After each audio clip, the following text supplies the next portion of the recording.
Bueno, me han dicho que no me mueva mucho, pero voy a intentar cumplir, ¿vale? Bueno, primero, ¿se me escucha bien, verdad? Me gustaría agradecer a los organizadores por haberme traído y también mis compañeros, los otros oradores, por toda su contribución a lo que es la economía circular, sobre todo la Ellen MacArthur Foundation, que ha sido un poco nuestra maestra, ¿no? Y entonces, muchas gracias por ello. Nada, a mí me toca la ardua tarea, la peor de las exposiciones, porque es la después del almuerzo, ¿verdad? Entonces yo, para vengarme de eso, con los organizadores, pues he puesto 88 diapositivas, ¿vale? Entonces, yo os invitaría, si no habéis tomado el café, corriendo, ir a buscarlo, porque os voy a exigir lo máximo de vuestras capacidades que quedan, ¿vale? Entonces, empezamos, a ver si lo hago bien esto. Vale, ¿qué les voy a contar? Bueno, esta mañana en las intervenciones salió una de las primeras, salió que la economía circular no es la panacea de todas las cosas, y es verdad que no lo es todavía, y hay otra gente que está buscando no solo la panacea, sino unicornios. ¿Sabéis lo que son los unicornios? Son startups que valen más de 1 billón de euros, ¿verdad? Tipo Airbnb, etcétera, ¿no? Entonces yo os tengo que decir que lamentablemente no tenemos el unicornio de la economía circular todavía, entonces estáis a punto podéis abandonar la sala, estáis todavía a tiempo para hacer otra cosa más útil con vuestras vidas. Entonces sí, yo creo que más bien la economía circular lo que es el inicio de una nueva era, de una nueva época histórica, que se parece más bien a algo así, ¿vale? Es aventurarse en un océano bastante tumultuoso, donde tenemos que buscar un camino hacia dónde ir, ¿no? Y esto es un camino que está plagado de incertidumbre, y la incertidumbre yo creo que va a ser la hashtag, la etiqueta de nuestra generación, de las generaciones de las que estamos compartiendo esta época histórica, porque verdaderamente vivimos en un mundo en que tenemos comodidad, información y acceso a tecnologías como nunca, pero al mismo tiempo hemos perdido los patrones culturales, económicos, religiosos, etcétera, que guiaban nuestras vidas. Entonces, en total, estamos perdidos, ¿vale? Entonces, en estar tan perdidos, lo que vemos en la tele no nos ayuda, porque el mundo que estamos viendo, para bien y para mal, es totalmente asombroso. En nuestras cabezas de Homo sapiens, verdaderamente tienen dificultades en entender todas estas conexiones, ¿no? Entonces, lo que vemos realmente nos asombra, para bien y para mal. Entonces, ¿qué es lo que nos espera? Es decir, aquí hay mucha gente joven, yo suelo hablar a las universidades, a los chavales, a la gente joven, y les digo, ¿qué nos espera? Porque el saber lo que nos espera en futuro, pues nos puede ayudar a tener pistas hoy en día para tomar mejores decisiones, ¿verdad? Entonces, esta mañana ya se hablaron de las temáticas principales, ¿no? Y yo simplemente la repetiré muy rápidamente. Por ejemplo, el crecimiento demográfico, ¿no? Hasta los 8.000 millones en 2030, con aumento de consumidores de clase media en países en desarrollo, sobre todo, de hasta casi 3.000 millones de consumidores de clase media que exigen, merecen y quieren vivir como hemos estado viviendo en el primer mundo hasta ahora. Entonces, ¿qué es lo que va a pasar? Bueno, que la demanda de recursos básicos va a aumentar tremendamente, y estos son los números que se preveían en el 2010 para el 2030, ¿vale? Entonces, ¿de dónde sacamos estos recursos? ¿Cómo los sacamos? Bueno, nosotros extraemos del capital natural los recursos necesarios para satisfacer nuestras necesidades, los comercializamos con unas dinámicas de mercado que a veces se nos escapan, los utilizamos como consumidores y luego los vertimos, ¿no? Lo disponemos de ellos. Entonces, claro, yo como ingeniero industrial debo decir que la economía lineal es muy fascinante, es decir, yo me quedaría horas viendo este GIF de cómo se embotellan las botellas, ¿no? Entonces, claro, está muy optimizada. Entonces, si os pregunto, ¿qué es esto? Bien, me gusta tener gente preparada. Os voy a preguntar todos los elementos porque sé que somos muchos, yo creo que os puedo empezar. Bueno, total, que estos colores, como esta mañana nos estaba enseñando Ken, nos indica cuánto le queda a los materiales, ¿no? Entonces ahí, no solo cuánto les queda a los materiales, sino qué estamos haciendo con ello. Y vemos que, por ejemplo, hay elementos como el antimonio que verdaderamente no se sabe bien dónde termina, ¿no? Entonces, pues veremos dónde lo vamos a sacar. Seguimos. Este tipo de modelo extractivo, pues lo que está generando es una degeneración de los ecoservicios, es decir, estamos perdiendo la calidad y la cantidad de los servicios que la naturaleza nos provee. Seguimos. ¿Os recordáis este móvil? El mítico Nokia, ¿lo recordáis? Bueno, que por su durabilidad y resistencia se utiliza en Yakarta como arma no convencional, como habéis visto en el artículo. Bueno, el 44% de la fabricación de este teléfono pues está vinculado al input de nuevos materiales. ¿Esto qué significa? Que la degradación de los ecosistemas naturales está afectando estructuralmente nuestra economía, porque nuestra economía está tremendamente atada a lo que son los recursos naturales. Y si vemos los demás índices, pues estamos hablando de porcentajes que van desde el 44 al 55, etc. ¿Vale? Entonces, claro, no hace falta ser economistas, de hecho yo creo que nosotros ingenieros pues lo hablamos mejor que los economistas, que si sube la demanda de recursos, porque hay cada vez más personas que exigen recursos si los métodos actuales de producción no son buenos, y baja lo que es la oferta de recursos y de servicios naturales, ¿qué es lo que va a pasar? Pues que vamos a experimentar un aumento de coste de los recursos, ¿verdad? Y de los productos. Por ejemplo, el pobre taladro, que sé que los amigos de la economía colaborativa se meten mucho con él, porque lo usamos poco, ¿verdad? Bueno, yo me tengo que meter también con él, y es que el pobre taladro, ha habido un aumento del coste de fabricación del 59%, y casualmente, ¿dónde? ¿Dónde está nuestra amiga tabla periódica, verdad? Bien, seguimos. Entonces, ¿cómo podemos nosotros reducir la vulnerabilidad de nuestros ecosistemas? Bueno, pues tenemos que incluir principios regenerativos y, cuidado, no ambientales, regenerativos, es decir, tenemos que recuperar, no basta hacer menos peor, ¿vale? En nuestra concepción de productos, servicios y modelos de negocio. Bueno, claro, si lo ponéis en internet a veces salen estas cosas, ¿no? De, bueno, yo reciclo una botella y me hago uno Google Glass, etc. Bueno, yo me refiero más bien a un producto altamente tecnológico donde es capaz de considerar los diferentes metabolismos tecnológico y biológico para poder valorizar estos elementos. Entonces vamos a ver, claro, cómo se hace esto, ¿no? Entonces, primero, quizás, y yo creo que ha sido el gran achievement, lo que ha conseguido la economía circular es que hemos empezado a dejar de hablar con el clásico mensaje de la sostenibilidad, que era un mensaje muy conflictivo, ¿no? Era un mensaje que no dejaba espacio para las cosas. Y yo creo que la economía circular ha encontrado una forma para romper esta dificultad comunicativa entre los que se preocupan del medio ambiente y los que manejan los poderes, ¿vale?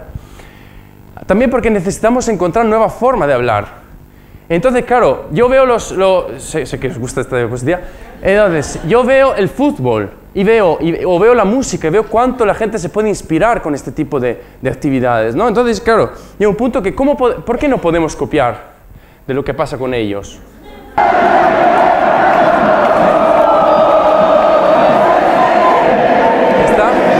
Estaban gritando economía circular, ¿habéis escuchado? ¿Os imaginéis que el Estadio Centenario estuvieran gritando economía circular? ¿Por qué no somos capaces de estar aquí en vez de 400 ser 4.000 o 40.000? Entonces, yo creo que es importantísimo crear nueva forma de comunicar estas cosas. Y también las palabras son súper importantes, porque sustentable o sostenible en español, ¿qué es lo que pasa? Que al final ¿no ha salido el vídeo? Bueno, no pasa nada.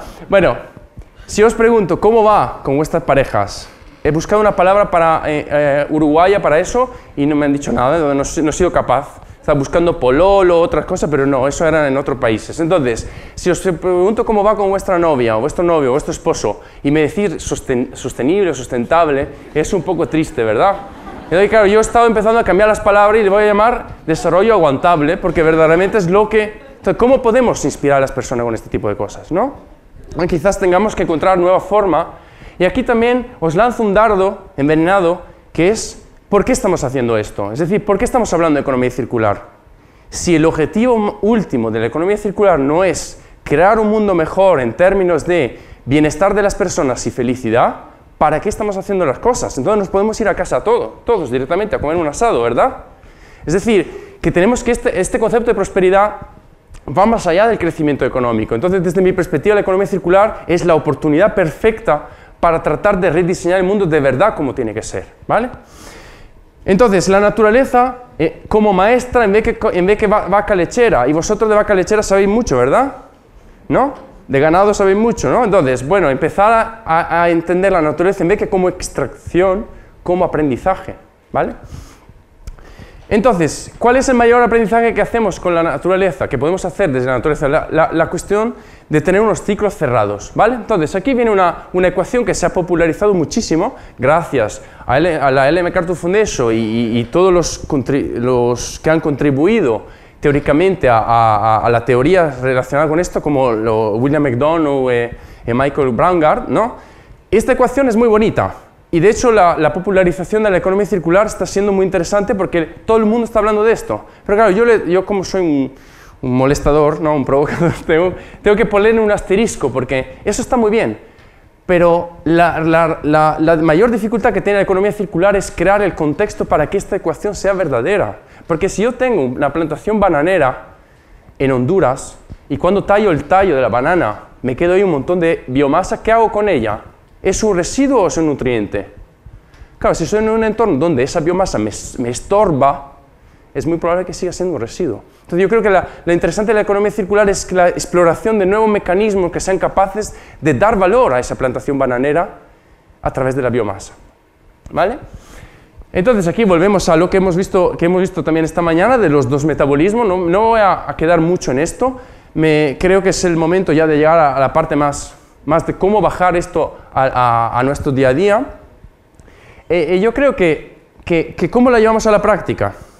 Bueno, primero entendiendo y repensando el sistema lineal. Es decir, si nosotros no entendemos cómo son las dinámicas humanas, tecnológicas y sociales y económicas del mundo actual, ¿cómo vamos a plantear una solución diferente? Segundo, tenemos que proponer mejores soluciones que las que existen para que el modelo adopte automáticamente nuevas cosas. Tercero, tiene que generar valor verdadero para la sociedad y el medio ambiente. Hasta ahora hemos vivido, sobre todo en los últimos años, un mundo muy efímero donde las necesidades las crean las empresas porque tienen que vender millones de unidades que no les sirven a nadie. Entonces tenemos que repensar también estas cosas. ¿Estas empresas tienen razón de existir? ¿Están verdaderamente aportando algo a la humanidad o no? Tercero, viabilidad económica, obviamente, porque de eso estamos hablando, de que sea viable. Y luego prototipar y entender. ¿Esto a qué se parece? Pues se parece al mundo de la startup, del emprendimiento.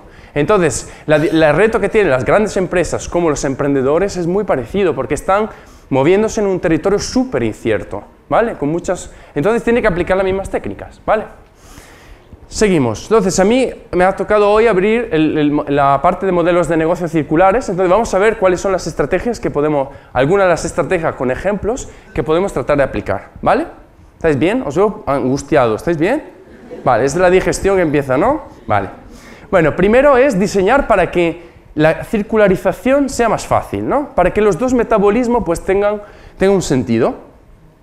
Y primero son, por ejemplo, packaging que están hechos con procesados de residuos de agricultura que hacen un cultivo de micelium y son capaces de crear un bioplástico que es comestible, si lo queréis probar, pero que es capaz también que tiene las mismas características físicas del poliestireno. Entonces imaginaros lo que podemos hacer, ¿no? Y lo interesante de esto es que no está compitiendo con los cultivos para la alimentación, sino que es un subproducto de ello, ¿vale? O por ejemplo proyectos, que esto me parece que era en Gales, sobre una costura que es inteligente, es decir, bajo ciertas condiciones, en este caso microondas, son capaces en pocos segundos de deshacer la costura, porque no tiene sentido que una costura de una camiseta dure 1000 años, porque tendrá que durar más o menos lo que dura el tejido, ¿o no? ¿No? Vale, seguimos. Porque claro, si nosotros hacemos una costura que dura demasiado, hace que el producto sea inviable. Entonces nos encontramos en la misma situación del bananero, donde tenemos un producto que verdaderamente económicamente no es viable de reciclar. Entonces esas son dinámicas que tienen que ver con esto. O por ejemplo esto en Holanda, los holandeses son muy piratas, muy adelante en todo, y están liderando muchísimo el tema de la economía circular. Aquí han puesto un coworking, makerspace, un espacio de fabricación digital, una comunidad de viviendas en el puerto, en un puerto recuperado, y una cafetería. Entonces, de toda esta gente le han dicho, bueno, tráeme tus recursos, a ver qué es lo que tú estás generando. Y esto están siendo capaces, de alguna manera, de aprovechar mucho de ello para un invernadero, por ejemplo. Entonces, están siendo capaces de circularizar mucho de los procesos que tienen. Luego, uso maximizado y compartido de recursos, ¿no? En este caso tenemos, por ejemplo, BlaBlaCar. Hay muchísimos ejemplos hoy en día de cómo... ¿Conocéis BlaBlaCar? Sí, ¿no? Aquí no sé si ha llegado... Sí, creo que en Brasil, en otro sitio está. Bueno, es una página donde tú te apuntas para ir de aquí a Punta del Este porque hay alguien que va. Entonces, como los coches normalmente van vacíos, pues la gente paga una pequeña cuota al otro conductor y entonces los coches se van llenando, ¿vale? O, por ejemplo, una cosa que ha funcionado muchísimo en Europa, sobre todo en Madrid, es porque se aparca gratis. Entonces la gente, claro, ahí está la conveniencia del usuario, que no le importa nada que sea eléctrico, le da igual, pero sí, si aparca gratis le interesa. Entonces, el Car2Go, por ejemplo, está funcionando muchísimo, entonces esto lo lanzan empresas como Daimler o otras empresas de automoción, están empezando a servitizar lo que es el transporte, ¿no?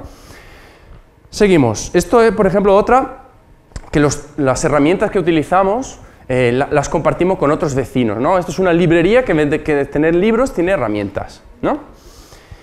Vale. Luego, estamos ahora hablando de, y esto es importantísimo con lo que dijimos al comienzo, y es, nosotros tuvimos que construir unas empresas gigantescas, unos imperios gigantescos para generar una economía de escala que fuera capaz de abaratar el coste de los recursos lo máximo posible, ¿verdad? Y luego estos millones de unidades, a través del marketing, insuflaron en el mercado y que alguien lo comprara. Esto ha sido la dinámica hasta ahora, ¿verdad? Bien. Esto es verdad, porque muchas tecnologías no estaban disponibles, pero hoy en día estamos frente a un cambio revolucionario que somos capaces de empezar a producir en barrios. Entonces esto va a escalar mucho el tamaño de las empresas. Y estamos ahora mismo ya llegando a una fase de producción distribuida. Entonces es como la energía. Al final, si hasta ahora hemos tenido un monopolio energético, pues quizás en futuro vamos a tener una microgeneración. Entonces que incluso entre usuarios sean capaces de generar y venderse la electricidad. Imaginaros. ¿Qué diferencia sería eso, no? Y ya tenemos tecnologías de sobra para ir encaminado en este tema. Creo que esto también es un proyecto argentino, me parece, o chileno, no sé, bueno, luego preguntaré. Esto es un proyecto que ha llegado hasta España, pero sé que la origen era aquí en el Cono. Esto es para reciclado de botella de PET, ¿vale? Para hacer filamento para impresoras. Luego, cadena de valor circular, entonces necesitamos colaborar, porque hasta ahora hemos estado de alguna manera, la linearización de la sociedad ha sido tan extrema que de alguna manera no sabíamos ni lo que había antes, ¿no? En los proveedores, ¿no? Se sabía muy poco. Entonces necesitamos encontrar nuevas formas. Entonces hay gente que está, por ejemplo, se está poniendo en contacto con otras empresas y están aprovechando de los residuos del pan para hacer cerveza, ¿no? Entonces están siendo capaces de aprovechar el residuo de uno que se convierte en algo que me vale a mí. Entonces eso pues ya es una manera de circularizar eso. O por ejemplo CHEP, que es una empresa australiana, que son los responsables de los pallets estos azules, que ellos hacen un sistema de logística inversa muy fuerte, donde son capaces de gestionar millones de unidades en todo el mundo a través de nuevas tecnologías, etc. Bien, estamos casi llegando ¿a cuánto vamos de tiempo? Vale, ¿cuánto me queda? Ah, vale, bien, ya me puedo sentar, entonces, bueno. Porque a mí no me tenéis que soltar, porque si no yo sigo hablando. Entonces, diseño abierto y durabilidad. Entonces, si nosotros queremos que los productos tengan un mayor ciclo de vida o una vida más extensa, necesitamos abrir nuestros diseños ejecutivos para que la gente vea cómo funcionan eso, si queremos que alguien sea capaz de repararlo, ¿verdad? Entonces, claro, llega gente que protesta, como estos, que son muy buenos, que protestan y crean una página web donde toda la gente se suma para ayudar a los demás a reparar cosas. Entonces es una comunidad que yo sé que ahora están en contacto con empresas que fabrican herramientas para ser como partners con ellos. Además yo creo que este es uno de los members de la Ellen MacArthur Foundation. Entonces pues es interesante, pero claro, llega un punto en que, claro, si yo me presento a un empresario y le digo reparable o le digo durable, ¿qué es lo que va a pasar? Pues que va posiblemente a poner una cara como esta, ¿verdad? Porque es como, si somos sinceros un poco, es como un poco James Bond, ¿no? Él quiere que después de 7 segundos se autodestruya lo que te ha vendido, ¿verdad? Es decir, si yo te estoy vendiendo una cosa, estoy exagerando, no sé, pero bueno, ¿me entendéis, no? Es decir, si yo te estoy vendiendo una cosa, a mí me gustaría que durara la garantía más media hora, ¿verdad? No, eso es un poco la triste realidad, ¿no? Vale. Entonces, esto es un tema un poco conflictivo. Entonces, yo cuando estaba hablando de ecodiseño hace años, decía, pero claro, si yo ecodiseño un producto, pero estoy dentro de un mecanismo lineal, esto no va a ser rentable. Entonces, me lo van a tirar en la cara directamente, ¿no? Como propuesta. Entonces, os tengo que presentar a este señor, que es el CEO de una empresa que hace muletas ecológicas, ¿no? Espero, no sé si hay fabricantes de muletas, me van a tirar una directamente. Bueno, este señor es el CEO de una empresa que se llama Patadas Voladoras, ¿no? Y cuando son súper ecológicas, ¿no? Es decir, están hechas de bambú, etc. ¿Qué es lo que está pensando este señor cuando se está comprando un billete para Bali y está eligiendo si es 5 estrellas o 6 estrellas? ¿De qué dependerá la calidad del hotel en Bali de vacaciones? Estáis asustados, ¿verdad? ¿De qué dependerá? Pues dependerá posiblemente de cuántas muletas ha vendido, ¿verdad? Entonces, en el fondo, estará pensando con los dedos así, haciendo, bueno, a ver si hay suerte, que yo, que me estoy yendo a Madrid a jugar a fútbol sala, a fubito, ¿cómo se dice aquí? Fubito, ¿no? A ver si me rompo, si me desgarro ahí un tobillo, ¿verdad? Es una provocación, pero ese es el sistema que tenemos, es el sistema de la muleta, es decir, es un sistema donde la gente prospera sobre las desgracias ajenas. Es un poco el de chapa y pintura que está haciendo la danza de la lluvia para que caiga el granizado de la historia, ¿no? Es un poco eso. Entonces nosotros tenemos que, a través de la economía circular, ser valientes y ser capaces de dar una respuesta a este señor que no desee que la gente se haga daño a los tobillos. ¿Vale? Entonces, ¿cuál es la solución para este señor? Que gane cada vez más dinero con más tobillo que se salvan. Entonces entendemos que el cambio es muy drástico, ¿no? En la forma que tenemos que ver las cosas. Y esto es súper importante porque si nosotros empezamos a descarrilar, o empezamos a separar lo que es la prestación del producto y servicios, tenemos un espacio enorme para innovar. Entonces lo que han hecho esta gente en Italia, de Aquafil, han creado un sistema para depolimerizar el nylon 6 de postconsumo después del uso de las redes de pesca, ¿vale? Entonces, ¿cuál es lo interesante de esto? Que han sido capaces de obtener un material que es prácticamente con la misma calidad virgen, ¿vale? ¿Cuál es lo interesante de esto? Que nuestro amigo Pramud, que está en Indonesia tirando la red de pesca al mar porque está la red de pesca destruida, ahora ya no lo va a hacer porque la red de pesca ha cobrado valor de repente, ¿no? Entonces, si yo soy capaz de recuperar el 100% del material que tú me estás devolviendo, ese material se convierte en residuo nutriente. Entonces, lo interesante de esto es que yo, en vez de venderte unidades de red de pesca y desear que te dure lo justito, te estoy vendiendo fishing services.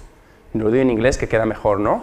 Entonces, te estoy vendiendo un producto que va a luchar contra la obsolescencia programada, porque mi interés como fabricante es que dure siglos la red de pesca, porque tú me la vas a seguir pagando. ¿Vale? Entonces, en vez de pagar por un producto, se paga por un servicio. Entonces, esto nos ayuda a introducir el tema de la servitización, ¿no? Aquí tenemos un ejemplo, estos son clientes de Aquafil, entonces ellos se han dado cuenta que el mercado de la poliamide 6 iba a experimentar una demanda del 30% más de lo que tiene actualmente, entonces han dicho, bueno, cuidado, mejor que vayamos a tener la propiedad del material, porque así vamos a tener algo con que trabajar de aquí a 5 años. ¿Vale? Entonces no lo han hecho porque son majos o porque son simpáticos, lo han hecho porque las dinámicas de mercado les están empujando a este tipo de innovaciones. Es decir, no, tú no te preocupes de comprar la moqueta, yo te la instalo, te la cuido y me la llevo. ¿Vale? Es una cuestión de soberanía sobre los recursos. O los que se habló esta mañana siempre de holandeses que quieren pagar por luz, por confort, ¿no? Y en este caso es interesante porque si yo en la factura del alumbrado, de la instalación del alumbrado, te incluyo la energía, ¿qué pasa si yo descubro como fabricante unas luciérnagas mutantes que viven con un poco de pienso y hacen mucha luz? Que todo el margen me queda para mí y te lo sustituyo gratis, tú despreocúpate, ¿vale? Entonces, estas son lo que la economía circular nos está habilitando, ¿vale? O gente que quiere cambiar de ropa muy fácilmente o que quiere un armario muy grande, pues lo puede hacer compartido con otros, ¿no? Entonces, al final lo que estamos viviendo y lo que la economía circular nos está dando la posibilidad es de un cambio relacional entre las personas y el entorno, ¿vale? En cuanto a oportunidades, ya estoy terminando. Voy a centrarme en 4 oportunidades. Una es la Internet de las cosas o los sistemas inteligentes, porque nos permite por primera vez en la historia tener, de manera muy barata, saber dónde están los productos, en qué condiciones están y si están disponibles. Y esto ha sido el boom de la movilidad sostenible, ¿vale? Movilidad compartida. Un ejemplo de ello, bueno, lo hemos visto esta mañana, de las lavadoras, ¿no? Que yo en vez de pagar por un cacharro de acero y más cosas, pago por servicio, por coladas, ¿no? Que es interesante de cara a comunidades de vecinos y a ciudades enteras, ¿no? Luego, el código abierto y la fabricación digital. Tenemos que el open source, la gente que está adoptando el open source, pues tiene que sofisticar mucho más el modelo de negocio, porque si no, si yo te regalo mis ejecutivos, de alguna manera está claro que los demás lo pueden copiar, pero sin una estrategia eso no va a funcionar.